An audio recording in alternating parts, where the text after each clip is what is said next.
Quel a été le plus gros challenge qui t'a mis dans une situation énorme d'inconfort? Le plus gros challenge pour moi, ça a été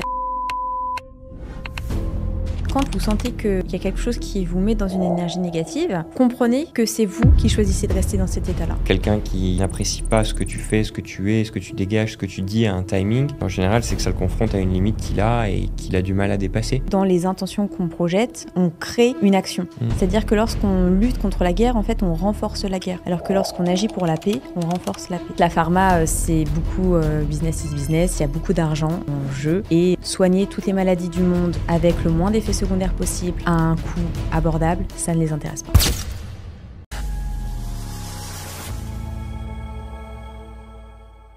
Bonjour à tous et bienvenue sur un nouvel épisode de Grandir par l'entrepreneuriat avec aujourd'hui Lindsay. Lindsay, qu'on ne présente plus, évidemment. Si, présente-moi. Lindsay, 31 ans. Voilà. Ah, c'est tout ce que je suis pour toi Ah bah d'accord, ça commence bien. Point. Mais à la rigueur, puisque tu pars comme ça, je vais te laisser, toi, reparler de ton parcours. Et c'est vrai qu'on avait déjà fait un contenu où on te présentait, mais maintenant on a fait un peu plus de contenu ensemble. Les gens peuvent vouloir savoir un peu plus qui tu es. Et ça va être intéressant d'aller là-dessus. Donc la dernière fois, c'est moi qui ai fait l'exercice de parler de moi. Mais toi, t'étais au courant qu'on allait parler de toi. Oui. On ne peut pas parler de toi encore aujourd'hui? Non, mais c'est pas grave, c'est très bien. On peut alterner si tu veux. Tu pourras me reposer, rebondir, vas-y. Poser des questions. Mais ça va être relativement intéressant de partager qui tu es et ton parcours. Donc parcours, certes, d'un côté, mais surtout comment tu vois les choses. Et je te retournerai exactement les mêmes questions que tu m'as faites quand c'était moi. J'ai oublié. Ah oui, t'as oublié? Mince. Ok, donc écoute, Lindsay, je t'en prie, donne les grandes lignes de qui tu es. Je suis plutôt sympa. Tu sais quoi, vas-y. Salut. Bonjour. Je ne sais pas trop quoi dire. Par quoi commencer? Je suis quelqu'un d'assez ouvert sur plein de sujets. J'aime beaucoup de choses. J'ai des goûts assez hétéroclites. J'aime beaucoup les animaux. Elle aime énormément les animaux, plus que les humains, sachez-le d'ailleurs. C'est vrai. Et tiens, explique-nous. C'est vrai. Et d'ailleurs, je travaille sur ça parce que j'ai une gestion émotionnelle qui est totalement déviante quand il s'agit des animaux. Tout ce qui touche à la cause animale m'impacte énormément et parfois trop parce que ça génère chez moi des émotions très fortes. Donc, j'ai travaillé sur ça. D'ailleurs, je peux parler d'un exercice que j'ai fait sur ça. Let's go. Parce qu'avant, par exemple, quand il était question de maltraitance animale ou de quelqu'un qui allait faire du mal volontairement à un animal, mais ça générait chez moi de la colère. De la colère et de la haine, les deux cumulés. Vraiment. Et c'était horrible, parce que c'est horrible de ressentir ça. En vrai, personne n'a envie de ressentir ça. Mais vraiment, ça me mettait... ça me crispait, ça me mettait vraiment foncièrement mal, physiquement. Regard noir direct. Et même moi, j'aimais pas du tout ce que je ressentais. Vraiment. Ouais, tu m'étonnes. Et c'est parce que c'est pas bien de ressentir ça. Et j'ai fait un exercice qui est un exercice de compassion. En gros, au début, tu as des images qui sont volontairement choquantes ou en tout cas impactantes, qui sont faites pour générer des émotions chez toi et de manière générale des émotions assez négatives. Donc, par exemple, dans l'exercice que moi j'ai eu la chance de faire, il y avait des images d'enfants maltraités, il y avait des images de condamnation à mort, notamment pendant la guerre du Vietnam, des images de personnes qui souffrent, des images qui font ressortir la misère et qui vont vraiment ressortir des choses...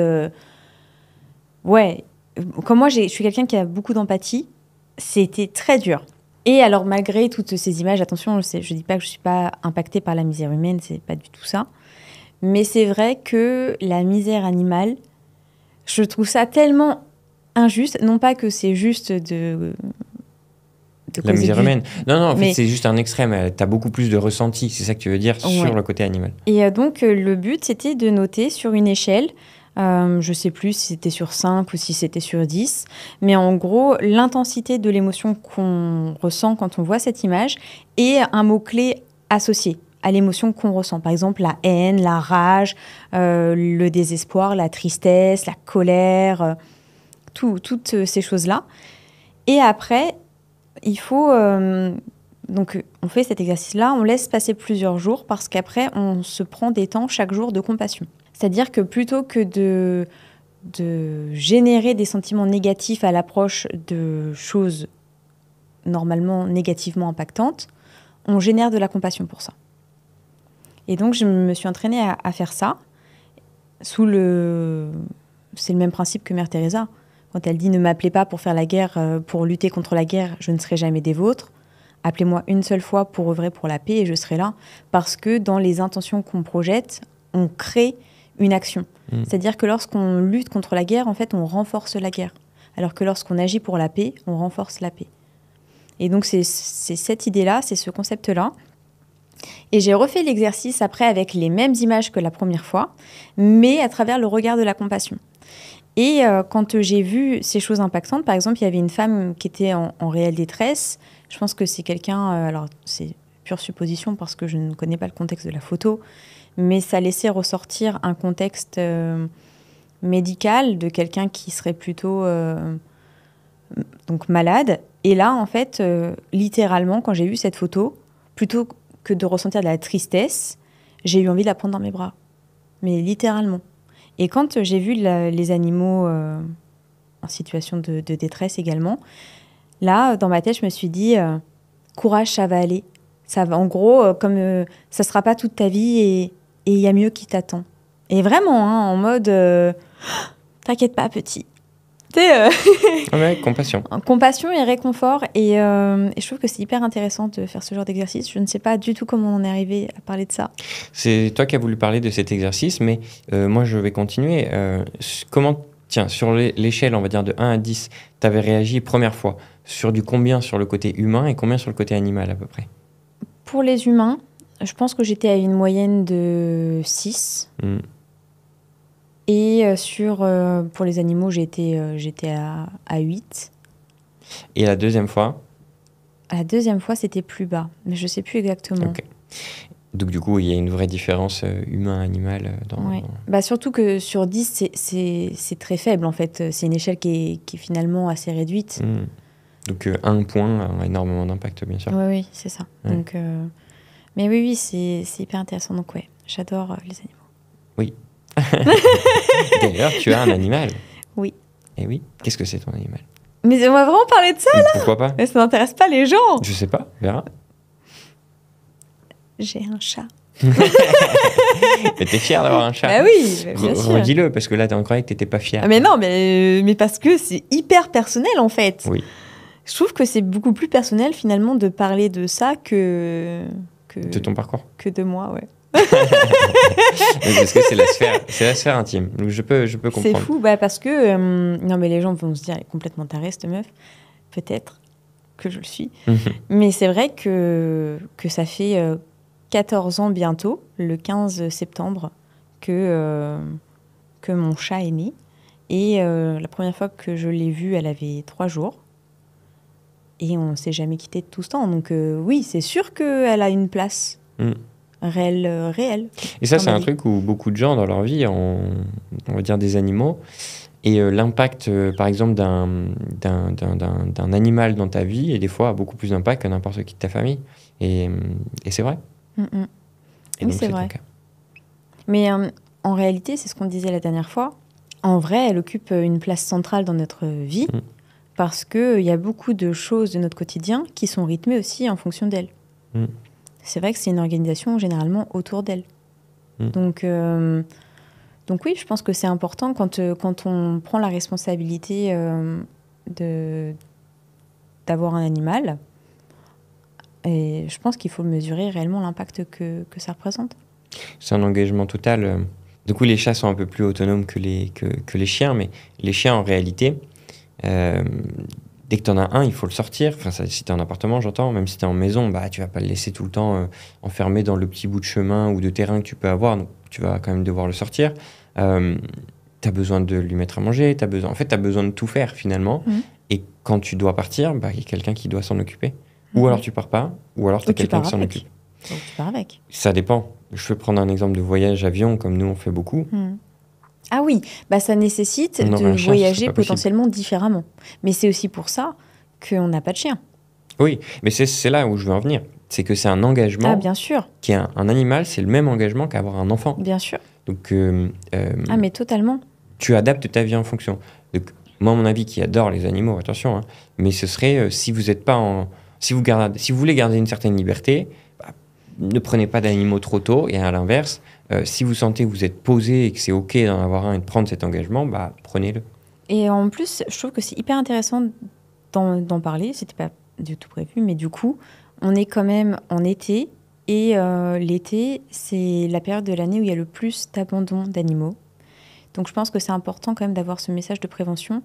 Au même titre qu'un animal, c'est pas pour 3 mois. C'est un engagement qu'on prend sur plusieurs années. Et il faut en avoir conscience, parce qu'au même titre que là, par exemple, tu dis si vous êtes posé, mais c'est pas seulement que vous êtes posé cette année. Il faut l'anticiper dans le temps. C'est-à-dire que même si vous envisagez peut-être même de déménager à l'étranger, nous c'est ce qu'on a fait, il faut aussi penser à un pays qui peut aussi accueillir votre animal. Il faut réfléchir sur du long terme. Quand on prend la décision d'un animal, c'est pas un jouet, c'est pas... il aura besoin de vous. Il y a une dépendance qui se fait, parce que de principe, un animal domestique, donc voué à la domestication, et donc a besoin de l'homme pour ses besoins. C'est pas un animal sauvage. Ne vous dites pas, ah oui, bon, bah, il sera autonome. C'est pas vrai. Donc voilà. Et c'est vrai que on adore tous les deux les animaux. La question d'avoir un chien, moi, je me la suis déjà posée, parce que j'adore les animaux et que, ne serait-ce que pour les randonnées, les choses comme ça, j'adorerais avoir un chien. Mais je sais pertinemment, alors qu'aujourd'hui, on a la chance d'avoir une maison avec un terrain, donc c'est plus le problème de l'appartement.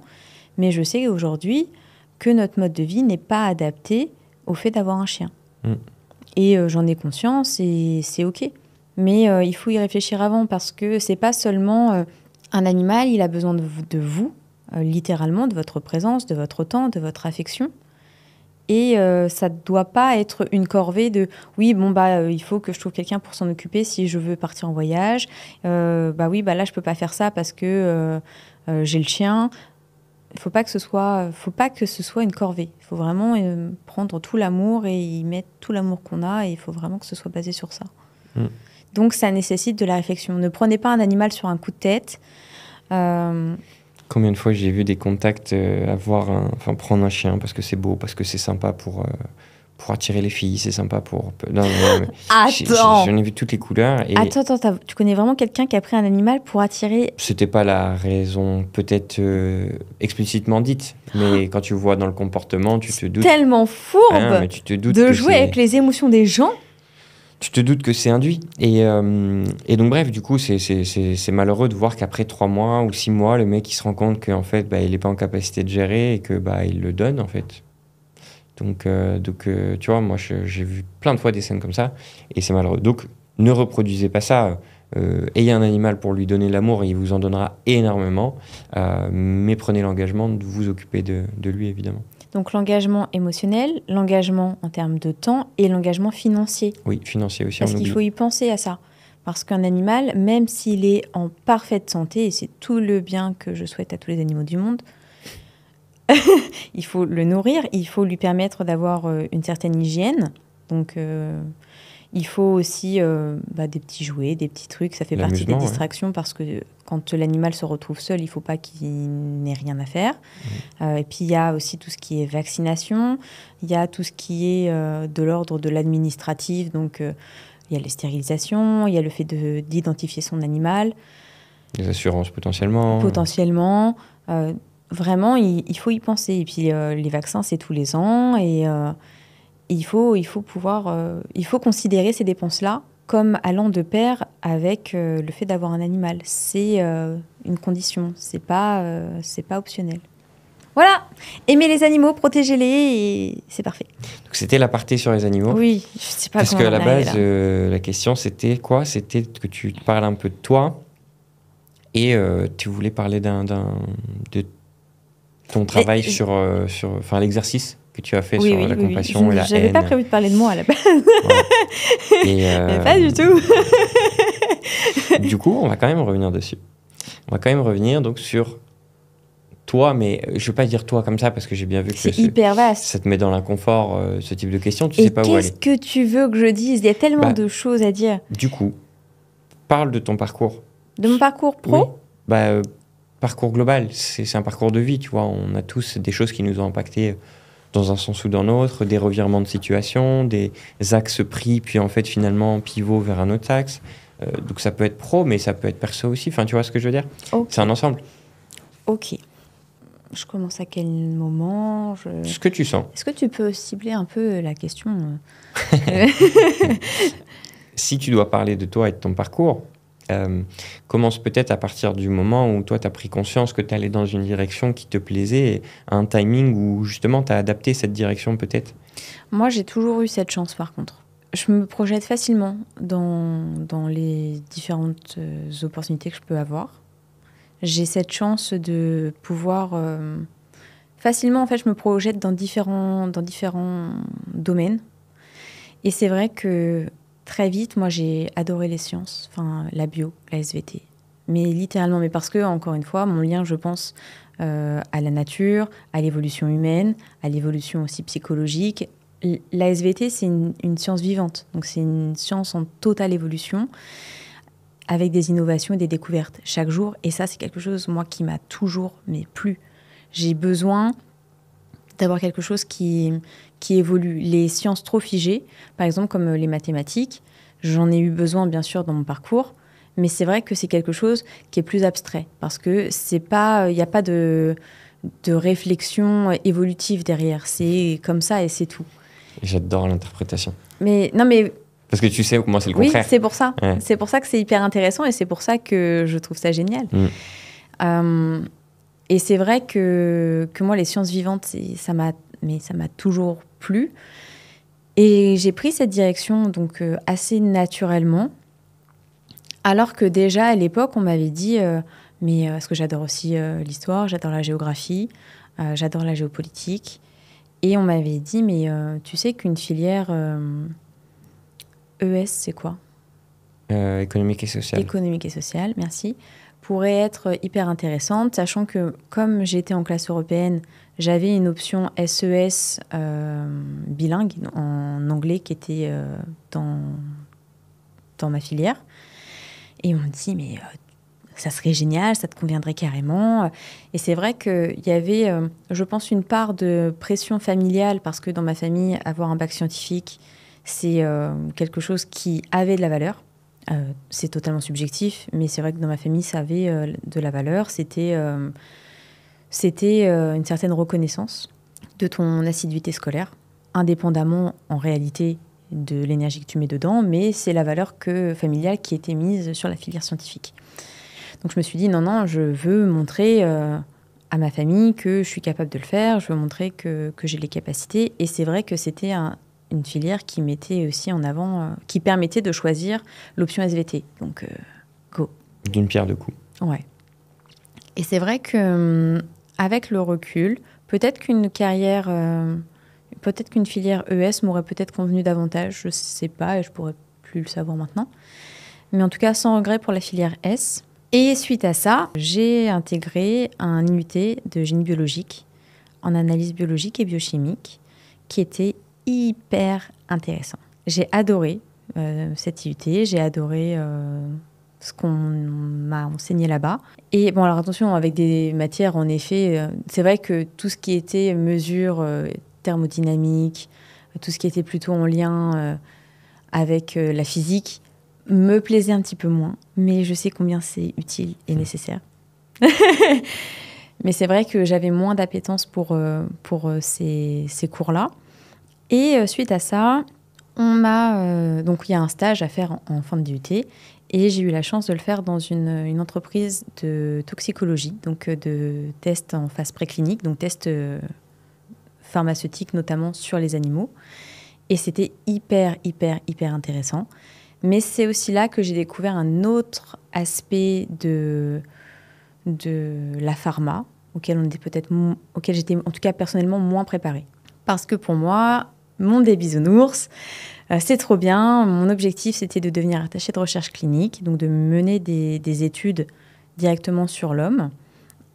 Et pour moi, le but, c'était d'obtenir les meilleurs résultats avec le moins d'effets secondaires et le plus d'efficacité. Monde utopique. Ça n'existe pas. Explique pourquoi, du coup. Spoiler. En fait, la pharma, c'est beaucoup business is business. Il y a beaucoup d'argent en jeu. Et soigner toutes les maladies du monde avec le moins d'effets secondaires possible à un coût abordable, ça ne les intéresse pas. Objectivement, il faut se dire... Ça leur fait perdre du business. Il y a des maladies aujourd'hui qui sont des maladies, je pense aux maladies orphelines, donc, pour lesquelles on a des traitements, mais qu'on ne considère pas assez rentables. Donc, on ne commercialise pas les traitements parce que, en termes de rentabilité, toute la phase de recherche et développement, la phase de production, la phase de mise sur le marché coûterait trop cher par rapport à ce que ça rapporterait. Et je trouve ça dommage. J'étais pas spécialement du coup alignée avec cette vision-là, au même titre que soigner toutes les maladies, parfois c'est pas hyper intéressant quand le groupe propose d'autres traitements pour traiter les effets secondaires. Il faut en avoir conscience, c'est une réalité. Et c'est vrai que même si on a les meilleures idées du monde, on n'est pas totalement libre de faire tout ce qu'on veut. Je blâme absolument pas la pharma parce que elle apporte quand même des solutions. Et c'est même aujourd'hui avec les vaccins, je sais que ça a fait polémique parce qu'aujourd'hui, on utilise beaucoup de nouvelles technologies pour les vaccins. Moi, je pense quand même que c'est une vraie avancée. Ce qu'on a fait avec la PCR, c'est incroyable. Après, d'un point de vue technique, vraiment, moi, je trouve que c'est une avancée technologique folle et beaucoup mieux maîtrisée que d'autres vaccins. Mais là, ça, c'est plus technique et c'est un avis totalement personnel. Mais donc, je jette absolument pas la pierre. On commence toujours par la pierre. Est-ce que vous avez la ref? Peut-être pas, mais peut-être que oui. Je vous le souhaite. Enfin bref, passons. C'est là où j'ai commencé à réfléchir à mon orientation. Entre deux, la société où j'ai fait ce stage m'a proposé de rester chez eux et de dévier parce que j'ai eu la chance d'être acceptée dans une école d'ingé en biotechnologie. Et en parallèle, cette société m'a dit, écoute, est-ce que tu voudrais pas plutôt faire des études en alternance? Et nous, on te prend en alternance. Et en fait, virage à 360, parce qu'à ce moment-là, je leur dis, non, j'arrête, ça correspond pas à mes idées éthiques, à mon éthique personnelle. Ok, très bien, qu'est-ce que tu veux faire? Et à ce moment-là, je me dis, je vais faire du journalisme. Ça me semblait tellement logique. Alors pourquoi logique? Parce que là, pour quelqu'un qui nous écoute, il va se dire, mais comment elle est partie sur du journalisme? Exactement, c'est ce qu'on m'a dit. Ça n'était logique apparemment que pour moi. Parce que j'adore écrire, parce que j'adore l'investigation, mais j'adore surtout les investigations en géopolitique. Alors, je mets des accents aussi avec des éléments qui te décrivent. Tu es quelqu'un de très curieuse et qui aime apprendre. Ah oui, j'adore Donc, apprendre. Ça, c'est un élément à part entier dans le journalisme. Tu as besoin d'apprendre constamment, de découvrir, de documenter. Je suis hyper curieuse et j'ai besoin... moi, j'ai besoin du contexte. J'ai besoin de connaître les tenants, les aboutissants. J'ai besoin d'avoir l'entièreté de ce qui se passe, de comprendre l'écosystème. Et c'est pour ça que le journalisme m'intéressait, parce que ça me permettait de connaître, de comprendre exactement comment ça fonctionnait, les sources, comprendre d'où ça vient, quelles sont les conséquences, les causes qui vont en émaner. Et je trouve que c'était hyper intéressant. J'adore tout ce travail-là. Et c'est vrai que je suis quelqu'un d'hyper curieux et j'adore comprendre tous ces mécanismes. C'est d'ailleurs aussi ce que j'aime dans la bio. Pour moi, c'était assez logique, en fait. Mais ça ne l'était pas pour tout le monde. Et du coup, Sciences Po me dit, écoutez, votre dossier nous intéresse pour faire du journalisme scientifique. Bah oui, mais moi, c'est pas du journalisme scientifique que je veux faire. Bah ouais, mais madame, regardez votre cursus. Là, vous comprenez qu'en l'état, vous pouvez pas intégrer Sciences Po comme ça. Il faut rééquilibrer un peu les choses. Ok, très bien. Je vais m'orienter vers quelque chose de plus général. Donc à ce moment-là, puisque l'année scolaire avait démarré, je ne voulais absolument pas perdre une année. Donc j'ai pris une fac de bio parce que je ne pouvais pas non plus laisser tomber la bio comme ça. Donc j'ai fait ma licence de bio. Troisième année donc. Ouais, en plus j'adorais cette filière parce que c'était une filière qui proposait de la biochimie, de la biologie cellulaire, moléculaire et de la physio, ma cam, tout ce que j'adore. Et en plus j'ai pu me spécialiser en neuro, donc trop bien, en neurosciences et plus spécialement en neuropsycho.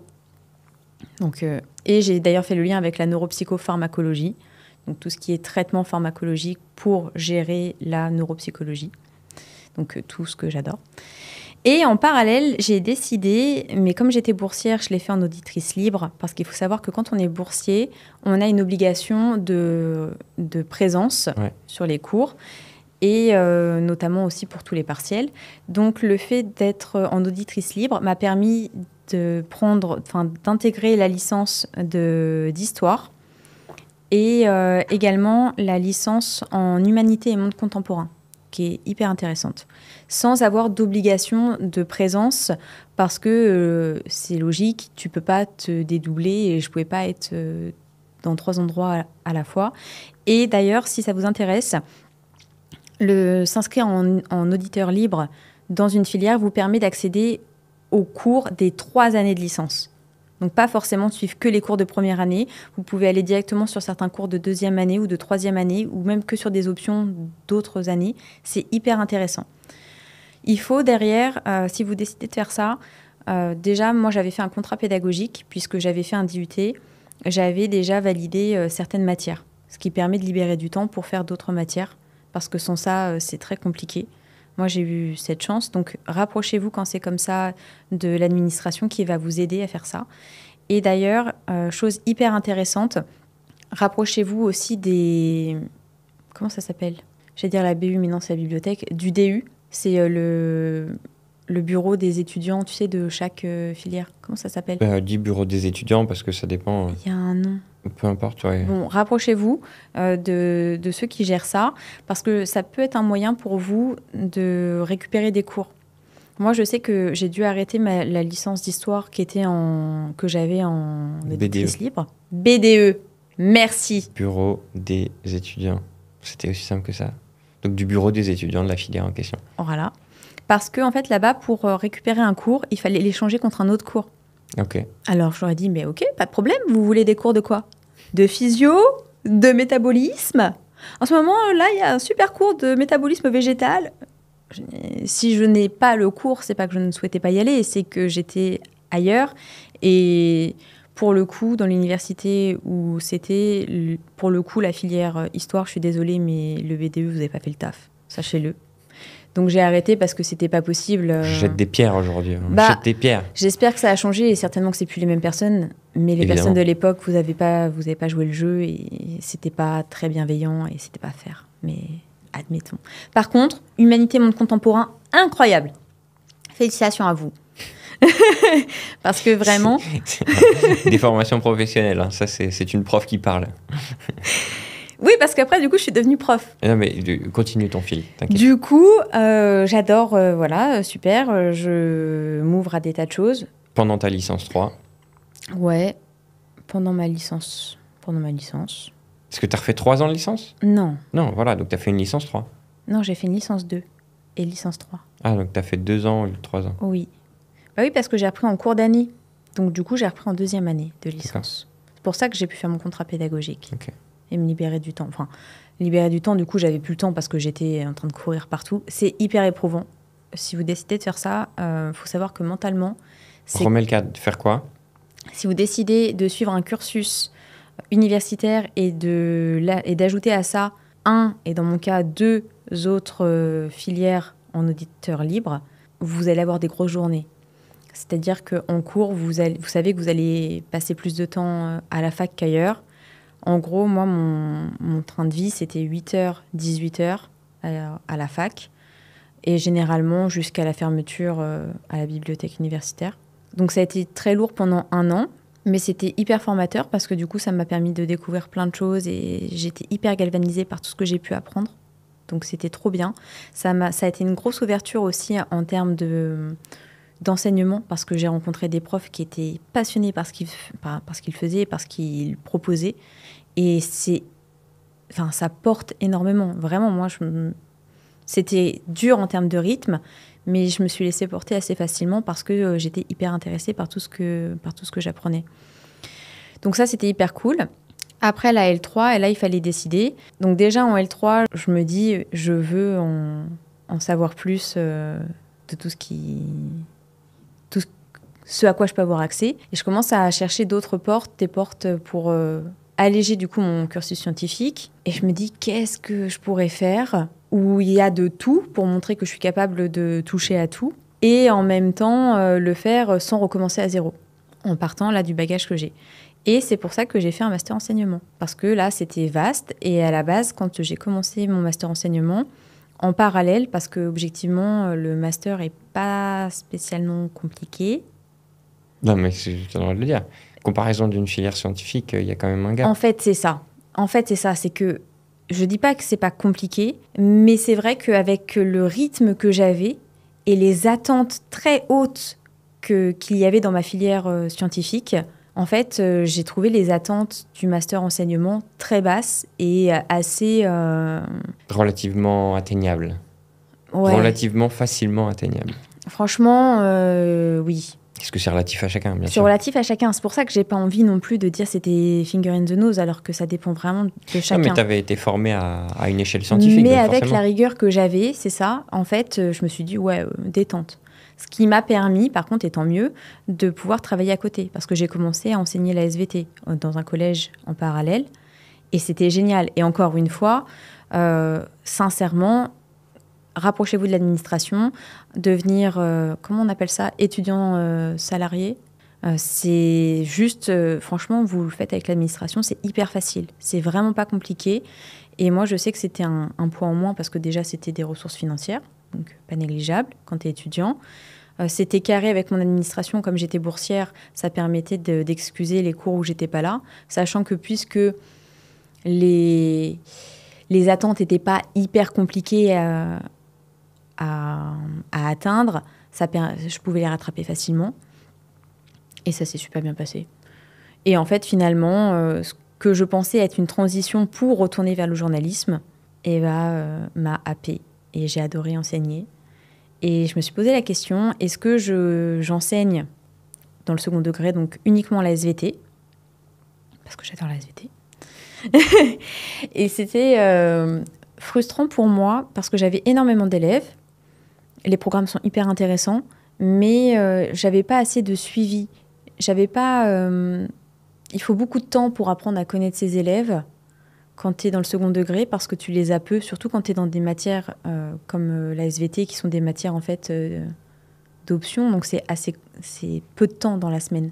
C'est pas comme le français ou comme les maths. Donc c'était un peu frustrant pour moi. Et c'est pour ça que j'ai passé mon concours premier degré. Mais à la base, j'ai hésité. Et sachez d'ailleurs que si je fais un appel à l'éducation nationale, si un jour vous pouviez accepter que lorsqu'on a un concours premier degré, ça permet aussi d'avoir un concours deuxième degré sans annuler l'un ou l'autre. Parce qu'à l'heure actuelle... soit tu es l'un, soit tu es l'autre, mais tu ne peux pas être les deux. Non. Et si tu passes... Moi, je dis c'est une bêtise. Et voilà, c'est juste un cadeau. Et aujourd'hui, si je passe, par exemple, mon concours second degré, je perds le bénéfice de mon concours premier degré. Vraiment, c'est dommage, c'est dommage. Et après, ils disent qu'il y a pénurie de profs. Et il y a pénurie de profs. Bah oui, non, mais je vais retenir mes mots, mais... Oui, retiens tes mots, parce que quand même... Bah non, mais finalement, un prof qui, lui, pourrait atteindre un temps plein en faisant du temps d'un côté et de l'autre, le prof serait heureux.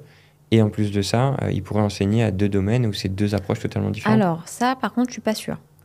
Parce que comment tu veux... Enfin, tu peux pas combiner les deux. C'est en fait, tu enseignes soit l'un, soit l'autre. Mais par contre, c'est dommage de ne pouvoir enseigner que l'un quand tu peux enseigner les deux.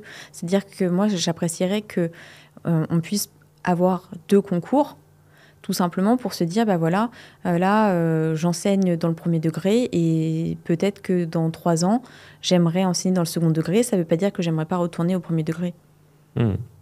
Simplement pour pouvoir avoir la possibilité d'enseigner dans les deux. Et ça, je trouverais que c'est hyper intéressant. Parce que tu peux pas, en fait, combiner les deux. Tu peux pas être toute la journée à l'école et aussi au collège ou au lycée. Ok. Je reformule ce que je disais, du coup, avec maintenant la compréhension de ça. Pénurie de profs pourrait faire que des profs qui ont un concours, plutôt que de se dire, bah ouais, mais si je vais de l'autre côté, je peux plus revenir où je suis, et bien qu'ils puissent aller chercher les postes qui méritent de l'autre côté aussi. Et où ils pourraient finalement aider cette pénurie de profs. Ah oui. C'est vrai. Mais bon, tout ça pour dire qu'aujourd'hui, je sais qu'il existe une passerelle, si jamais tu veux aller vers le second degré. Mais j'ai trouvé personne en capacité de vraiment m'expliquer comment ça marchait. Et de toute façon, le principe est le même, c'est que tu es prêté à un établissement du second degré, mais tu n'es pas reconnu spécialement en tant que professeur, par exemple moi, de SVT. Donc bon. Donc du coup, tu as fait prof de SVT. Et du coup, j'ai fait prof de SVT et j'ai fait mon master enseignement. Et comme le master n'était pas spécialement compliqué, je me suis dit autant m'en servir pour étayer un peu plus d'autres pistes, et notamment l'enseignement à l'international. Et c'est comme ça que je suis partie enseigner au Portugal, à Porto, au lycée français. Et bravo. Avant même de savoir que tu allais un jour t'installer au Portugal. J'avais quand même envie. Pour la petite histoire, à la base, je voulais faire mon stage dans un pays nordique parce que je voulais voir le système éducatif nordique de mes yeux et pouvoir en faire l'expérience. C'était très cher. Trop cher pour les ressources financières que j'avais à l'époque. Donc, je me suis dit... et puis à la base, je devais partir avec des personnes qui finalement ne pouvaient pas partir. Et du coup, financièrement, c'était pas accessible. Et là, je tombe sur une annonce, comme quoi les signes de l'univers et les synchronicités, d'une fille qui s'appelle Romane. Je te fais des bisous si tu vois ce podcast, parce qu'aujourd'hui, on est très amis. Et qui, elle aussi, à la base, devait partir, si je dis pas de bêtises, elle devait partir au Canada, si je dis pas de bêtises. Et en fait, plan Vigipirate, très compliqué, et le Canada n'acceptait pas de ressortissants de pays en état de Vigipirate. Ouais. Donc, elle se retrouve sans pouvoir partir là où elle avait prévu. Elle avait aussi envie de partir à l'étranger. En gros, elle met une petite annonce sur une page étudiante en disant « Ouais, bah voilà, j'aimerais partir à l'étranger. Est-ce qu'il y a d'autres personnes qui sont partantes ?» On ne se connaissait pas. On rentre en contact, alors qu'on était dans la même école. Hein. Je lui dis « Bah écoute, moi, j'aimerais trop aussi. » Bah vas-y, go. Moi, j'ai telle piste. Ok, je commence à candidater aux mêmes endroits qu'elle, pour essayer de se donner une chance de pouvoir partir ensemble. Et bingo, ça marche pour le Portugal, pour Porto. Il n'y avait aucun accord entre l'école, donc l'ESP où on était, et le lycée français de Porto. Ils en avaient dans d'autres pays, mais pas encore au Portugal. Et là, notre prof était trop content. Il dit « Génial, on va créer un nouveau partenariat avec une nouvelle école. Donc, c'est trop bien pour le réseau en plus. Universitaire, génial, les filles, let's go, et représenter notre établissement, quoi. Donc c'était hyper stylé. On a eu un vrai suivi, les profs étaient vraiment derrière nous, c'était trop bien. Si je ne dis pas de bêtises, c'était monsieur Osé qui nous suivait. Enfin bref, petite dédicace au passage. C'était hyper cool. Et parce que des profs bien, on n'en a pas toujours, mais quand on en a, on a plaisir à le reconnaître. Et en fait, mon gros problème, c'est que je ne suis pas du tout douée pour me souvenir des noms. Je suis pas quelqu'un de très... C'est pas grave, on dit que c'est Monsieur Osé, alias Monsieur Osé. Mais il me semble vraiment que c'est ça. Bah, si c'est ça, c'est ça, sinon c'est un alias. Vraiment. Je visualise. Vas-y, continue. Passons. Et donc, je dis à Romane, bon, ça serait peut-être bien qu'on se voit une fois avant de partir. Viens, on se rejoint, on va boire un café, et quand même, qu'on apprenne un peu à faire connaissance. Elle me dit, ouais, ça peut être une bonne idée. Et en fait, on est parti, on s'est vu une fois, et après, on est parti ensemble pour bosser là-bas, et c'était trop cool. Combien de temps ? Je crois que c'était 2 mois. Donc, tu es allé 2 mois au Portugal, dans un pays que tu ne connaissais pas, à Porto, ouais. qui est une ville magnifique. Peut-être un peu moins de 2 mois, peut-être 1 mois et demi. On va dire plus ou moins 2 mois. Je me souviens plus. Et trop. où finalement, tu as enseigné dans un pays, dans une école française. Ouais, au LFIP. Et c'était trop bien. Et vraiment, ça a été, je pense, une de mes meilleures expériences d'enseignement. Parce que j'ai trop aimé leur manière de travailler. Ils avaient ce qu'ils appellent les doublettes, là-bas, sur certains cours. Tu avais l'enseignant français et l'enseignant portugais qui travaillaient ensemble sur un cours. J'ai trouvé que c'était hyper intéressant. Je sais que ça peut être compliqué parfois pour certains, ce travail en fait, de binôme en tant que prof. Moi, je trouve que c'est hyper intéressant. J'adore travailler comme ça, j'adore le travail en binôme. Et c'était hyper motivant. J'ai trop aimé... alors attention, il y avait des gros moyens aussi. Il y avait vraiment les moyens de mettre en place des projets pédagogiques hyper intéressants. Toute la pédagogie de l'enseignement qui était proposée était hyper construite. Elle permettait vraiment le développement donc académique de l'élève, mais aussi émotionnel et créatif. Et je trouvais que c'était génial. Donc là, déjà, j'ai commencé à me dire, l'enseignement à l'étranger, ça peut être une voie qui peut me plaire. Et partir à l'étranger, de toute façon, c'est quelque chose qui m'a toujours attirée. Tout simplement parce que moi, mon rêve d'enfant, j'en ai 2. En grandissant, ça a été de devenir vétérinaire, parce que j'adorais les animaux. Mais mon vrai rêve de base... Attends, je réagis parce que je suis extrêmement surpris. Vétérinaire alors que t'aimais les animaux, c'est choquant. Vraiment, c'est choquant. Mais mon rêve de base, c'était quoi? Je crois que je te l'ai déjà dit. Vas-y. Moi, je voulais être exploratrice. On m'a dit que c'était pas un métier. Et c'est ce qui m'a limitée, sachez-le, alors qu'en vrai, je pense que j'aurais pu devenir Et exploratrice. c'est un métier, en vrai. Mais oui, exactement. Donc, on m'a fait changer mes plans. Alors que moi, je voulais être exploratrice. Donc, c'est pour ça que, en vrai, c'était assez logique pour moi de faire ça. Et ça m'a ouvert cette porte-là. Ensuite, d'ailleurs, c'est pour ça que j'ai commencé à regarder les offres d'emploi à l'étranger. L'année où j'ai passé mon concours, enfin l'année où j'ai obtenu mon concours, j'avais trouvé un poste dans une école française au Chili, à La Serena. Petit regard ému, parce que j'aurais vraiment aimé découvrir ce pays et cette école et faire cette expérience. Mais j'ai eu mon concours. Donc du coup, je suis restée. Je te jure que ma mère a regardé les résultats avant moi. Je pense que ma mère était encore plus contente que moi que j'ai mon concours, parce que ça voulait dire que je restais. Parce que si je n'avais pas eu mon concours, je partais au Chili. Elle aurait eu peur pour toi. Mais c'est sûr qu'elle aurait eu peur pour moi. C'est ouf, hein, parce que comment un parent peut réagir. Alors, c'est par amour, hein, mais bien sûr que c'est par amour. comment il peut réagir par rapport à aucun la doute. situation. Mais elle a vu les résultats avant moi, et je pense qu'elle était encore plus heureuse que moi, du coup. Parce que moi, du coup, j'étais contente de l'avoir obtenu. Mais en même temps, je me suis dit, le Chili, ça aurait été bien quand même. Mais bon, c'était pas ce qui devait se passer, et c'est OK, parce que j'adore la vie que j'ai aujourd'hui. Donc, très bien. Mais donc, voilà, comment j'en suis arrivée à enseigner. La suite, vous la connaissez, je crois. Fais déjà la transition, parce que tu as fait pas mal d'aventures en étant prof. T'as pas juste été prof. Ah non. Non, j'ai fait plein de choses. J'ai adoré être prof. Enfin, j'adore. De plusieurs façons différentes. Ouais, moi, mon premier taf, mais je n'avais pas déjà raconté ça. Je sais pas, ici aujourd'hui, il y a des gens qui vont te découvrir. Mais là, il n'y a que moi qui parle. Et c'est OK, moi ça me fait plaisir. Donc, du coup, tu as eu plusieurs aventures en tant que prof. Tu n'étais pas arrêté à juste être je suis prof, je sais pas, de SVT. Tu vois ce que je veux dire? Ouais, la première année, j'étais brigade formation. Donc ça veut dire que je remplaçais des enseignants qui partaient en formation. J'ai adoré. En fait, tu sais, depuis le début de l'échange, vous aurez remarqué, l'INSEE a adoré tout ce qu'elle a fait. Donc c'est magnifique. Non mais c'est beau. Mais parce que je pense que j'ai toujours fait des choix qui allaient vers ce que j'aimais. Tu vois, par exemple, j'aurais pu continuer de la pharma, par exemple. Parce que ça paye bien, en plus. Ah ouais, mais ça, on me l'a reproché. Quand j'ai démissionné de l'école d'ingé, mais si tu savais comment les gens étaient méchants. Méchants, hein. Mais parce que tu sais, des fois, quand tu fais quelque chose que eux aimeraient faire, mais qu'ils ne sont pas en capacité de faire... On m'a dit que j'avais volé la place de quelqu'un d'autre. Donc, je refais. Les gens réagissent parce que tu fais quelque chose qu'ils ne se sentent pas en capacité de faire, donc ils te haïssent pour quelque chose qui a un problème avec eux. Haïr, c'est beaucoup quand même. Il y en a qui ont très mal. Il y en a qui ont très mal réagi, mais ceux qui ont très mal réagi, c'est parce qu'ils avaient un problème avec eux-mêmes. C'était eux le problème, c'était pas toi. Oui. On a déjà parlé, c'est la question miroir, tu vois. C'est si tu réagis à ça, pourquoi est-ce que tu trouves qu'elle vole la place des gens? Parce que toi, tu aimerais être en capacité de quitter ça, finalement. Oui, mais tu vois, quand on m'a reproché... Enfin, on ne m'a pas reproché, mais on m'a mis en garde en me disant... On t'a menacé. Hein. Non. Mais en garde, c'est menacé. Non, on m'a averti. OK. Que, en gros, en quittant la bio...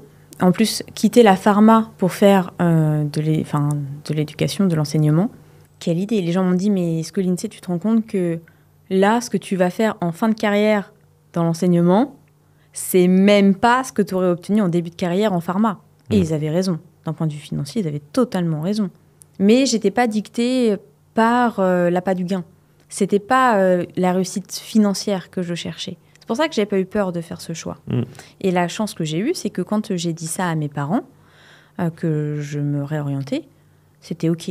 J'ai eu beaucoup de chance et merci. Parce que j'ai eu la chance d'avoir des parents qui soient soutenants et tolérants et ouverts à tout ça et qui m'ont toujours laissé, qui ont, je pense, toujours fait en sorte de me permettre de faire ces choix-là. Parce que tu sais, souvent, il y a ce débat, ouais, mais moi, je me sacrifie, donc j'attends que les autres se sacrifient. Et du coup, toi, tu culpabilises et tu dis, je devrais me sacrifier aussi parce que cette personne s'est sacrifiée. Mais en fait, c'est pas honorer le sacrifice de la personne que de faire ça. Moi, je vois ma mère, elle est partie beaucoup trop souvent et certainement encore aujourd'hui, travailler à reculons pour faire en sorte qu'on manque de rien. Et on n'a jamais manqué de rien pour que je puisse aujourd'hui avoir la liberté de faire ces choix-là. Donc si je ne les fais pas, à quoi ça sert qu'elle se soit sacrifiée autant ? Exactement. Vraiment. Et merci, au contraire, j'ai beaucoup de reconnaissance pour les sacrifices qu'elle a pu faire, parce que je sais que c'est ce qui m'a permis aussi d'arriver là aujourd'hui. Et cette ouverture d'esprit que mes parents ont, ça m'a permis aussi de ne pas avoir peur de me lancer dans certains domaines. Et donc merci pour ça, merci pour tout ça. Parce que j'en serais pas là si j'avais pas eu l'éducation que j'ai eue et le soutien que j'ai eu. Voilà. Donc ça, c'était la partie pour dire que tu as eu la chance de faire... Enfin, c'est magnifique parce que tu aimes tout ce que tu fais. Oui, parce que j'ai eu... on m'a offert l'espace de choisir. Les choix, c'est moi qui les ai faits, mais parce que j'avais l'espace de faire ces choix-là. J'avais l'ouverture d'esprit, j'avais l'ouverture sur le monde. On n'a jamais freiné ma curiosité. Tu vois, je sais que des fois, j'ai des attitudes qui sont bizarres. Je m'intéresse à des trucs qui sont bizarres. Mais on m'a jamais empêché de le faire. Regarde, là, on a un puzzle de 2000 pièces sur la table de la salle. Pourquoi ? Parce que j'ai envie. Et je choisis de le faire et que tu l'acceptes aussi. Et inversement, regarde, on a un piano dans le salon, je ne me sers pas beaucoup. Mais pourquoi ? Parce que j'ai eu envie et je me suis autorisé et j'ai fait. Mais c'est ça. Et c'est cool. Donc en fait, je pense que c'est important d'avoir un entourage qui soit soutenant, même si les choix, vous les ferez seuls et vous les assumerez aussi seuls. C'est-à-dire que si dans un an, il y a toujours le puzzle, faudra rempiler, quoi. Pas dans un an, je vous rassure. Dès qu'il y a un prochain dîner à la maison en intérieur...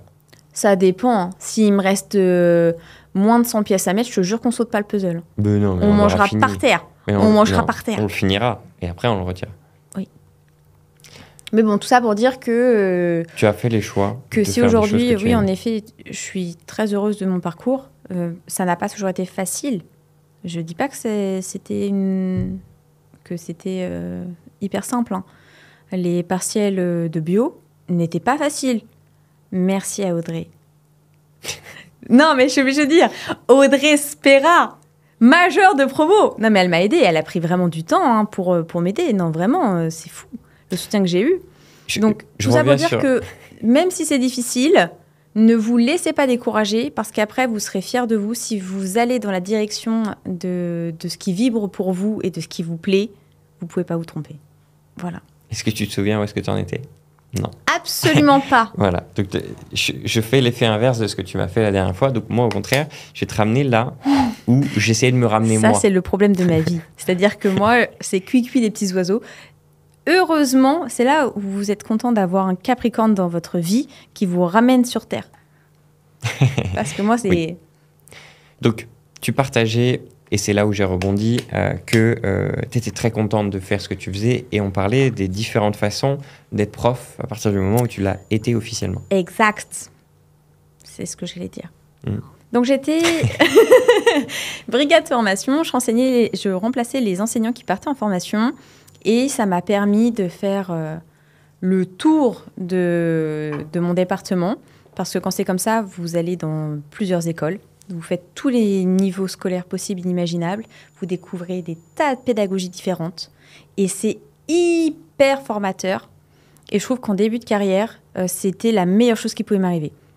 Il faut savoir que quand on démarre, alors la première année, j'ai pas fait ça. En fait, j'ai eu de la chance, j'ai très bien réussi mon concours, ce qui fait que quand on passe son concours pour l'Académie de Normandie, on vous demande si vous voulez enseigner en Seine-Maritime ou dans l'Eure. Moi, j'avais demandé la Seine-Maritime, j'ai eu la Seine-Maritime.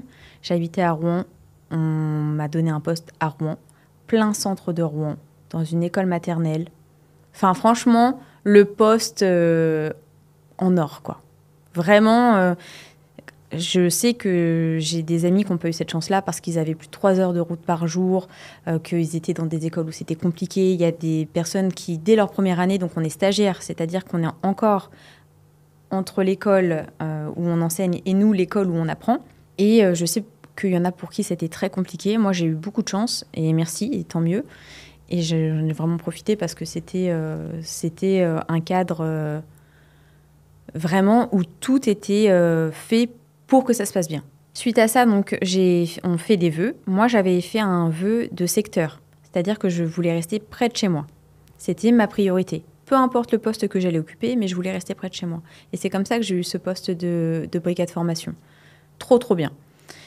L'année d'après, je m'entendais hyper bien avec la responsable qui gérait mes affectations. Et donc, je lui ai demandé si je pouvais rester sur ce poste-là. Covid, plus de formation. Donc, c'est là qu'on m'a mis en direction d'une école maternelle de 5 classes. C'était pas foufou. Disons que on était en Vigipirate, il y avait le Covid en plus. Ça a été malheureusement l'année de l'assassinat de Samuel Paty. Ça faisait beaucoup de choses à gérer. Moi, j'avais jamais passé un an entier dans une seule et même école. Donc, c'était beaucoup. Mais ça se fait. Et je l'ai fait, et tant mieux. Et suite à ça, j'ai finalement obtenu, à titre définitif, mon poste de brigade, donc de remplaçante.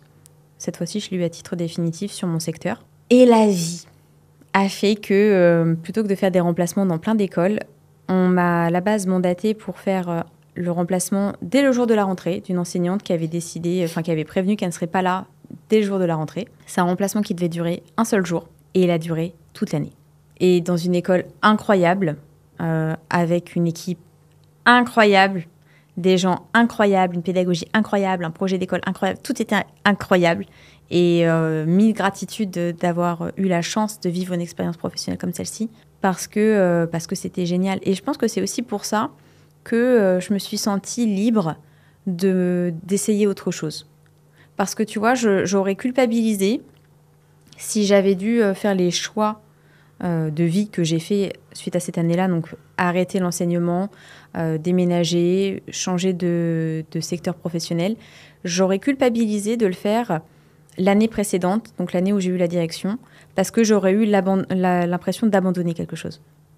J'aurais eu l'impression de me dire je lâche parce que c'était dur, ou que peut-être je suis pas capable. Ça, c'est l'ego, hein. Que le fait d'avoir eu une année aussi enrichissante, aussi plaisante, et de rester sur ça, c'est bien.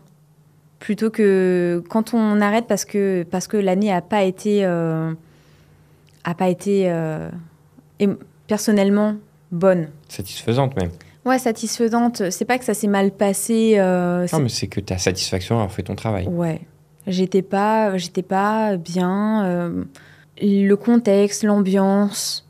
ça vibrait pas, quoi. J'étais pas heureuse, j'étais pas contente. Que vraiment, ma dernière année d'enseignement, mais chaque jour, j'étais trop contente d'y aller. Même quand il y a des choses difficiles dans ta vie personnelle à côté, ma vie professionnelle, c'était une bouffée d'oxygène. Oui, mais c'est l'année où on s'est rencontrés, donc forcément... Enfin, ou en tout cas, on a commencé à être ensemble. Donc forcément, ça peut être incroyable. Alors, l'année scolaire était quand même bien entamée. Oui, mais bon, on se cherchait depuis un moment quand même. Je te cherchais. Voilà, parce que moi, j'en avais pas trop conscience quand même. Non, genre, c'est juste que t'étais pas prête à t'engager, mais c'était différent. En tout cas, oui, mais de toute façon, t'étais même pas en France cette année-là. Donc, c'était... Sur le début de cette année, oui. Oui, à la fin, t'es venue grâce à moi. Oui. Et je venais pour te voir, quand même, accessoirement. Mais bon, ça, c'est une autre histoire. Je crois qu'on en a déjà parlé dans un autre podcast. Mais ouais, donc c'était hyper cool. Mais voilà, je ne parle que de moi, c'est hyper chelou. Et non, mais tu crois, je ne sais pas. Aujourd'hui, tu as fait l'étape jusqu'à Parce que tu viens au Portugal. Ouais. Et tu n'as donc pas fini. Donc là, aujourd'hui, depuis que tu es au Portugal, ça fait 2 ans. Ouais. Qu'ont donné ces 2 ans? Comment est-ce qu'ils ont été Ça a challengeants? été dur. Qu'est-ce que ça t'a apporté? Et qu'est-ce que ça t'apporte encore aujourd'hui? Professionnellement parlant, alors... Tu peux prendre le tout, hein, c'est un global. Tu axes où tu as envie. Si Alors, professionnellement, c'est là où tu as envie d'axer, tu en peux. fait, j'adore ma vie. Tu as encore fait des choix qui te plaisent, tu as Oui, raison. j'ai encore fait des choix qui me plaisent, mais c'est pas parce que c'est des choix qui me plaisent que c'est que des choix faciles. Bien sûr. Parce qu'en fait, c'est ça le truc, c'est que je suis quelqu'un de très optimiste. Tant mieux, merci. Mais tout n'est pas simple. Quand je suis arrivée ici, ça a été dur. Ça a été dur parce que j'avais un super socle en France, parce que j'adorais ma vie en France, que j'avais vraiment... Enfin, tout allait très bien en France. J'arrive ici, il faut tout recommencer. C'est compliqué. Émotionnellement, c'est compliqué. Avec un homme avec qui tu étais que depuis moins de 6 mois. C'est vrai. Donc, On accessoirement, ça avait jouait. aussi tout à découvrir l'un de l'autre. Ouais. Moi, je suis quelqu'un de très indépendant. Et là, j'ai l'impression de perdre mon indépendance. C'est hyper compliqué. Psychologiquement, beaucoup de remises en question, à douter de tout. Est-ce que ce choix, c'est vraiment le choix que je veux? Est-ce que je le fais parce que je dois le faire? Vraiment, parce que moi, j'ai besoin qu'il y ait une intention dans ce que je fais. Et est-ce que là, je suis pas juste un pilote automatique? Et je pense que j'étais un pilote automatique à un moment, parce que instinct de survie. Alors, je dis ça, attention, je n'étais pas du tout en danger. Mais mon cerveau, je pense, a machinalement, pour pas se poser la question. On y va, on essaie, on tente, on travaille, on meuble le temps. Et c'est vrai qu'à ce moment-là, à un moment, je me suis posé la question, je meuble le temps, mais pourquoi je meuble le temps? Pourquoi j'ai l'impression de devoir être occupée, ou parfois même de donner l'impression d'être occupée? Qu'est-ce que ça veut dire? C'est de la culpabilité. C'était ça, derrière, c'était de la culpabilité. Le fait d'avoir du mal à trouver ma place, de foncer sur des opportunités peut-être pour pas réfléchir à ce que moi j'avais envie peut-être de faire plus sérieusement, parce que ça amène aussi à réfléchir au fait d'être en capacité de se donner les moyens de le faire. Et je pense que j'ai un peu fait l'autruche et que j'étais un peu en technique d'esquive. Et en fait, c'est OK, parce que ça m'a amené à développer des compétences qui aujourd'hui me servent dans ce que je veux faire et dans ce que j'aime. Donc finalement, tout a un sens et tout est toujours parfait de toute manière. Mais il y a un moment où il faut être, je pense, objectif avec soi-même, faire le bilan et accepter que, ouais, on n'a pas été au mieux de nous-mêmes, on n'a pas donné ce qu'il y avait de mieux, parce que peut-être qu'à ce moment-là, on n'en avait pas l'énergie. À un moment, moi, j'ai culpabilisé, je me suis dit, ah, ça y est, je suis feignante. J'apprends plus rien, je fais plus rien, je me challenge plus, je dépasse plus mes limites. Alors qu'en réalité, c'était faux. Parce que j'apprenais des tas de nouvelles choses et j'ai gagné énormément de compétences et j'ai fait énormément de choses que j'avais jamais fait avant. Mais comme je n'avais pas de but personnel derrière, c'est comme si je brassais de l'air. J'ai jamais douté de ma capacité à apprendre. Tu vois, je me suis jamais dit, ça, je peux pas le faire. À partir du moment où je vois que quelqu'un d'autre en est capable, je sais que je peux le faire. Même si c'est dur, même si c'est du travail. Je sais que c'est du travail, mais j'ai pas peur de travailler. Et même si tu n'y arrives pas tout de suite. Ouais, c'est ça. J'ai pas peur de travailler. C'est pas quelque chose qui m'inquiète. Donc, j'ai jamais eu peur de ça. Mais par contre, donc, je sais faire. Travailler. Moi, j'ai aucun problème à faire les tâches ingrates. J'ai aucun problème à faire la petite main, les trucs que les gens ne veulent pas faire ou qui sont chiants, qui sont redondants. C'est pas un problème du tout pour moi. Je sais que je peux le faire et s'il faut le faire et c'est tout. Et j'ai aucun souci avec ça. J'avais juste besoin de trouver quelque chose qui m'anime pour pouvoir mettre les compétences que j'avais développées au service de quelque chose qui me parlait. Et c'est ça qui me manquait. Et je l'ai trouvé en partie, mais je sais que je le développe encore. Je sais que je le développe encore parce que j'ai réalisé, par exemple, que l'enseignement me manquait, que le contact, la transmission directe avec quelqu'un, ça me manque. Et il faut que je trouve un moyen de compenser ça, ou de même clairement le faire. Mais il m'a fallu du temps pour le réaliser, Parce que c'est comme tout, quand tu es dedans, tu le vois pas forcément, ça nécessite une prise de recul et un petit bilan. Et moi, je suis contente, j'ai fait mon bilan des 2 ans. J'aurais dû le faire au bout de 1 an, en vrai. Mais je l'ai pas fait parce que on était dans le rush. La première année, on n'a pas arrêté de bouger. Attention, c'était génial, hein, c'était hyper enrichissant. Mais c'est vrai que je pense que c'était aussi un moyen pour moi de mettre un peu des œillères pour pas trop réfléchir, de juste me laisser porter dans tout ce qui se passe, dans tout ce qu'il y a. Et à un moment, ouais, je me suis sentie un peu déconnectée. Et j'ai eu ce besoin de reconnexion. Et je pense que c'est le bilan, là, tu vois, des 2 ans qui m'a fait réaliser ça. Donc là, aujourd'hui, tu te sens beaucoup plus ancré en tout cas, dans la manière où tu avances, dans ce que tu fais aujourd'hui, Ouais. et ce que tu entreprends ou ce que tu développes. Tu te sens beaucoup plus aligné, ancré. D'ailleurs, c'est très marrant, mais on en parlait la dernière fois, où tu disais, oui, quelqu'un qui est entrepreneur est content de le dire. Et moi, c'est hyper dur. Et il n'y a pas très longtemps, j'ai reçu un message où on m'a demandé, t'es entrepreneuse ? Et j'ai dit oui. J'ai pas dit ça comme ça, j'ai dit oui, ça y est, j'ai passé le pas.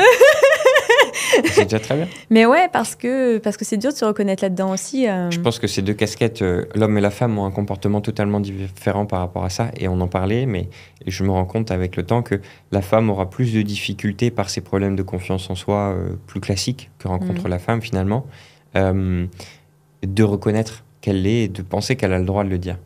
Et alors que le mec, avec la fierté masculine qui va avec, souvent qui est de l'ego, hein, n'est-ce pas, va beaucoup plus se montrer, oui, je suis entrepreneur. Parce que accessoirement, c'est encore un mot qui est masculin et qui reste dans sa dénomination francophone, anglophone, masculin aussi. Donc forcément, oui, il y a beaucoup plus de fierté, pour l'instant en tout cas, de l'homme de le dire. Et on espère que les femmes rejoindront de manière avec une fierté bien placée le pas, ouais. Mais ouais, mais en tout cas, voilà, on évolue, on grandit chaque jour, un peu plus. Soyez meilleurs chaque jour. Je sais pas s'ils vont entendre quand je fais ça. Oui, je pense que oui. On dira au monteur de monter ça. Mais ok, donc là, on est venu dans pas mal d'éléments de ton parcours. Tu as aussi partagé les réflexions de ce qui t'a un peu challengé.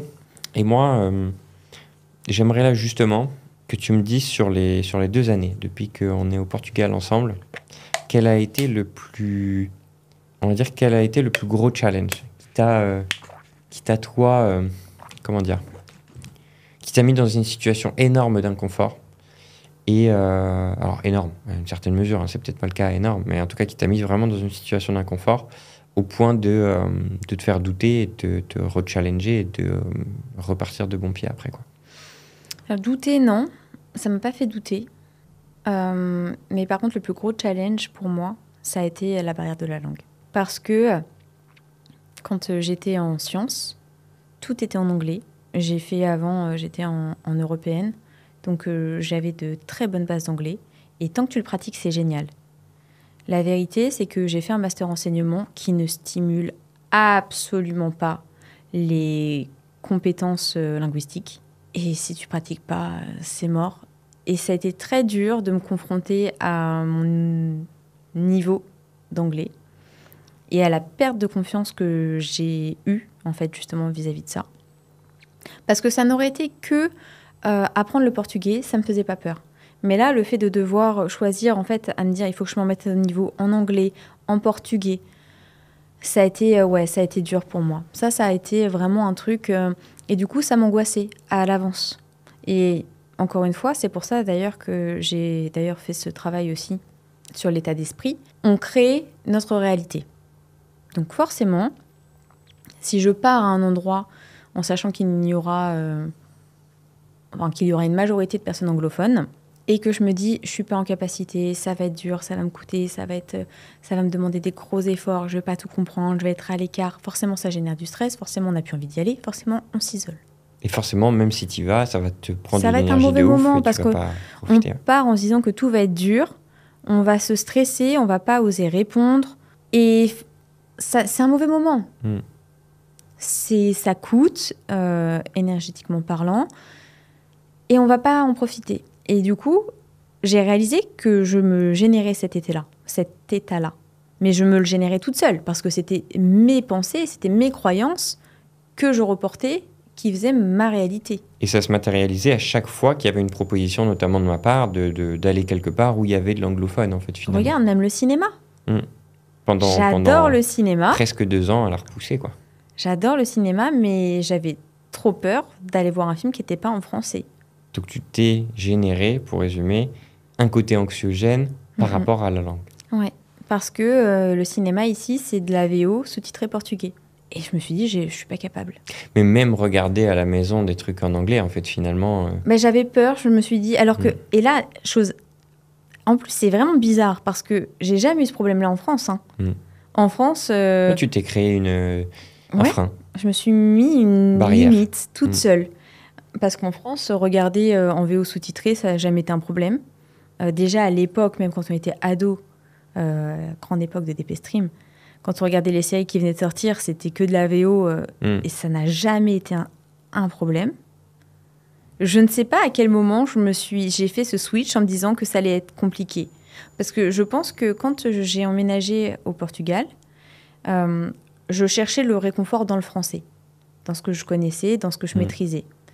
Et je pense que c'est pour ça que du coup, tout ce qui n'était pas français, d'un seul coup, était devenu dur, était devenu compliqué.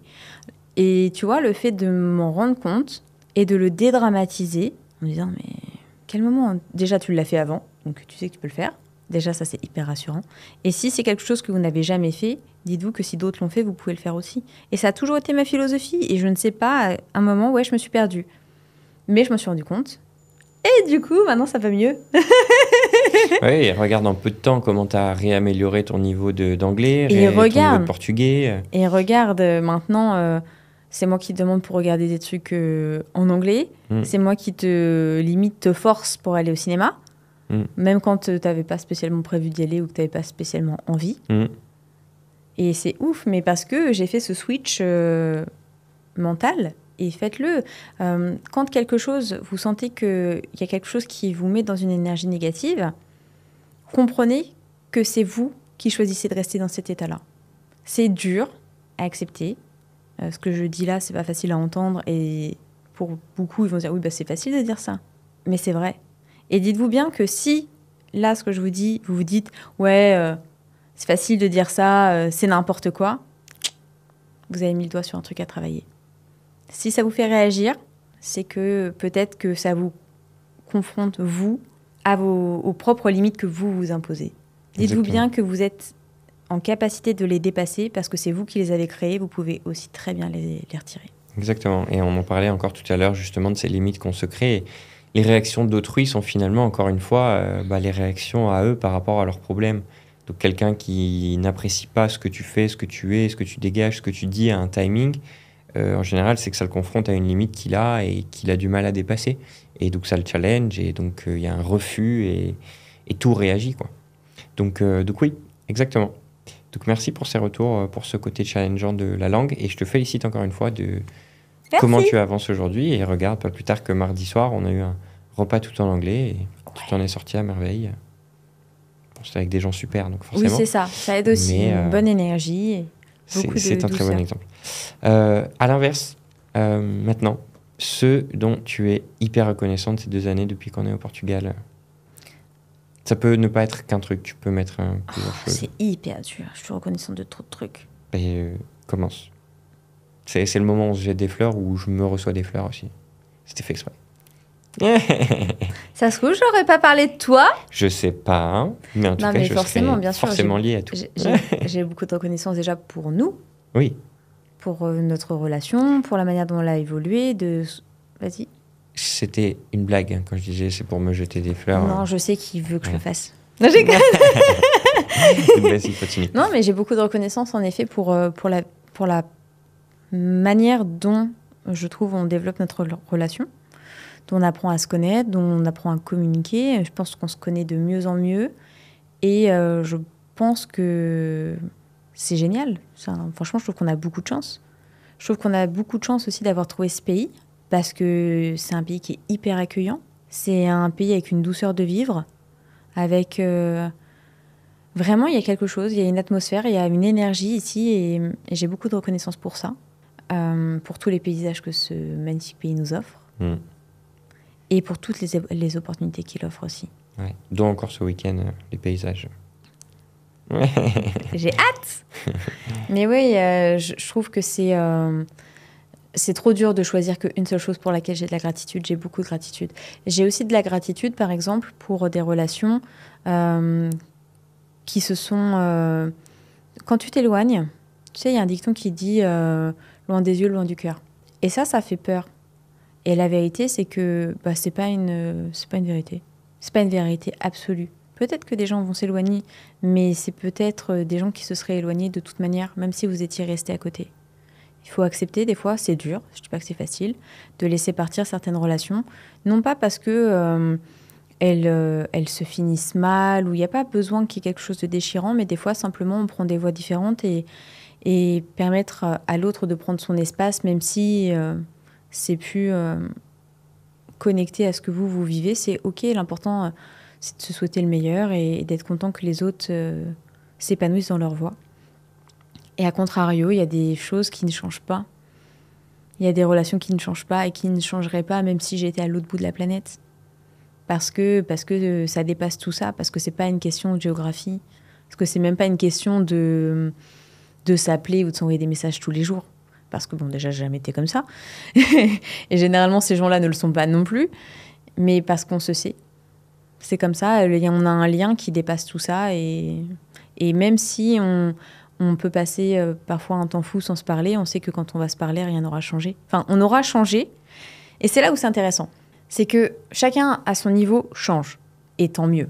Chacun à son niveau évolue. Évolue, c'est exactement ça. Chacun à son niveau évolue. Mais c'est se dire que même... Voilà, ça c'est très bien. Le micro va faire la séparation. Si moi j'évolue de mon côté, je sais que la personne va évoluer aussi de son côté. C'est pour ça qu'on sera toujours connecté quand on va reprendre contact. Parce qu'il n'y aura jamais de décalage. Parce que même si c'est dans sa sphère, on aura évolué à un niveau ou sur un plan... comment je peux dire ça pour ne pas passer pour une illuminée ? Personnel, pour rester simple. Personnel, mais sur un taux vibratoire, tu sais, vraiment sur une énergie, on sera toujours en résonance. Je sais pas comment le dire. Tu passes pas pour une illuminée, tout va bien. Tout va bien. Mais je pense que ça fait beaucoup. Et il y a des personnes avec qui ça vibre et ça vibrera, peut-être, je le souhaite, toute notre vie. Donc les relations encore sur lesquelles tu as de la gratitude. Ouais. Quoi d'autre ? Mais chaque chose du matin. En ce moment, j'ai de la gratitude pour mes petites habitudes, mes petites routines, avoir la chance de pouvoir le faire, de prendre du temps pour moi. Je trouve ça hyper bien. Je suis contente d'avoir mes routines et de réussir à d'avoir la chance de pouvoir les mettre en place et de pouvoir les tenir.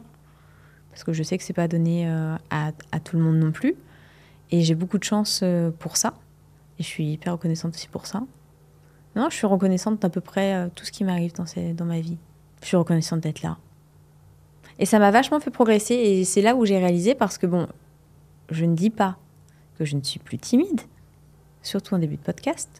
Mais quand même, là, ça fait je sais pas combien de temps que je suis en train de parler toute seule. Maintenant, j'arrive à parler en regardant la caméra, alors qu'avant, c'était impossible. Et je sens que je grandis. Merci au podcast et à vous tous qui nous regardez d'ailleurs. C'est grâce à vous que nous aussi, on grandit en vous partageant ce qu'on partage finalement. Que ce soit nos parcours, que ce soit nos expériences, que ce soit nos points de vue, que ce soit nos connaissances, nos compétences. D'ailleurs, je ne sais pas si ce mot existe vraiment. Je voulais chercher, mais je n'ai pas mon téléphone. Un moment, tu sais, je regardais un petit peu les profils psychologiques. Et donc, il y a des gens qui sont plutôt introvertis, des personnes qui sont plus extraverties. Et en fait, moi, j'ai réalisé... Alors, ils appellent ça ambiverte. Oui, j'ai déjà vu. Ambiversion, genre t'es les deux. Ouais. Voilà. Un peu des deux selon les moments. Exact. Exactement. Donc tu regardais le profil disque ? Non, c'est peut-être pas celui-là. En tout cas, moi je suis tombé dessus aussi il y a peu et en fait, la plupart des gens sont un peu dans un côté ou dans un autre ou tu vois dans un side. Donc c'est des triangles, enfin des rectangles, enfin un camembert en 4. Ok. C'est mieux expliqué. Ouais. Et donc du coup, logiquement, c'est toi soit t'es dans un angle, soit dans l'autre, soit dans l'autre, soit dans l'autre. Et à la limite, si t'as un double profil, t'es un peu des deux du haut, un peu des deux du côté, un peu des deux de la droite, un peu des deux du bas. Et moi, j'ai l'impression que je suis les extrêmes. Et je me demande aussi comment c'est possible. Et c'est quoi ça ? Profil disque. D'accord, je connais pas du tout. DISC. Profil de personnalité, en fait, finalement. D'accord, mais t'as trouvé ça où? Parce que ça existe depuis des années, des années, des années. Moi, je l'avais appris déjà il y a très longtemps. Antoine l'utilise beaucoup, il nous en a parlé, figure-toi. Un ami associé aussi. Et ouais. Et voilà, le profil DISC qui est extrêmement intéressant. Ah, bah oui, bah ça Et je l'ai m'intéresse. revu il y a peu sur un canal Telegram. Je sais plus pourquoi. Ah, mais ça m'intéresse, je vais me renseigner. Oui, c'est très intéressant. Bah oui. Et c'est une méthode qui est très largement utilisée, alors qui ne suffit pas à elle-même. De toute façon, dites-vous bien qu'aucun test ne pourra vous définir de toute manière. Vous êtes unique et c'est très bien comme ça. Mais ça permet de comprendre le comportement d'un ou un autre et toi, comment te placer par rapport à ce comportement. Exactement. Bah, c'est le même principe que ce qu'ils appellent les personnalités rouge, bleu, jaune, vert. Mais oui, ça permet de... Attention, ça ne vous définit pas dans votre entièreté, mais d'avoir un profil psychologique pour comprendre ses atouts et aussi ses faiblesses, ses vulnérabilités, pour aussi pouvoir travailler dessus et travailler avec les autres en étant soi-même. Donc c'est hyper intéressant parce que personne n'est parfait, on a nos qualités et nos défauts qui sont subjectifs pour chacun et l'identifier chez soi et réussir à identifier aussi certains traits de caractère chez l'autre permet de mieux communiquer, de mieux échanger et même dans la sphère du travail, de mieux travailler ensemble. Quand on a conscience des qualités et défauts subjectifs de l'autre. Exactement. Merci pour ce retour. Et je reprends pour finir ce que je disais. Aujourd'hui, on apprend beaucoup à vous partager ces contenus. Ça nous fait grandir, autant qu'on espère que tous ces contenus vous font grandir et vous apportent d'une manière ou d'une autre par les retours d'expérience ou tout ce qu'on vous partage, comme j'ai dit, compétences, connaissances, avis, peu importe. Et évidemment, aujourd'hui, avec ce qu'on vous partage, nous, on ne fait pas de profit, on ne vend rien à ce jour. Et est-ce que ça restera comme ça, je pense, pendant très longtemps? Donc, ce que je vous invite à faire, si vous voulez nous soutenir, nous remercier, c'est tout simplement de vous abonner, de liker la vidéo et pourquoi pas laisser un commentaire sur votre perception de ce qu'on vous a partagé. Ça nous aide beaucoup. Donc, on compte sur vous. Merci à tous et on se dit à très bientôt. Et merci encore, Lindsay. Ciao et merci de m'avoir permis de faire cet exercice. Je crois que c'est la première fois que j'ai l'impression genre j'ai étalé ma vie. Enfin, non, pas ma vie, mais un pan de ma vie professionnelle. Et c'était une sacrée expérience. J'avais pas anticipé que ça se passerait comme ça. J'avais pas préparé. J'étais pas au courant non plus. C'est quand on a commencé, je me suis dit, let's go. Merci pour cette opportunité et merci à tous. Eh bien, un plaisir. Ciao, et c'est surtout grâce à vous. Merci. Ciao.